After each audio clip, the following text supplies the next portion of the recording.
আপনি আপনার কোনো বন্ধুকে চরম বিপদে সাহায্য করেছেন। নিজের না থাকা সত্ত্বেও কোনো বন্ধুকে পাতেরটা খাইয়েছেন। রাস্তায় অসহায় কুকুরকে খাবার খাইয়েছেন। নিজের বাসের সিট ছেড়ে দিয়েছেন কোনো প্রৌঢ়া মহিলা কিংবা গর্ভবতী মহিলার জন্য। নিজে না ঘুমিয়ে অন্যকে সান্ত্বনা দিয়ে গিয়েছেন। কারো ভীষণ মন খারাপে তার পাশে গিয়ে দাঁড়িয়েছেন।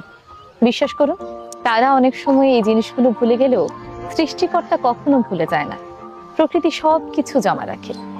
আপনি যাদের উপকার করেছেন তারা আপনার উপকার না করলেও ঠিক দেখবেন কোনো না কোনো ভাবে সেটা আপনার কাছে চলে এসেছে।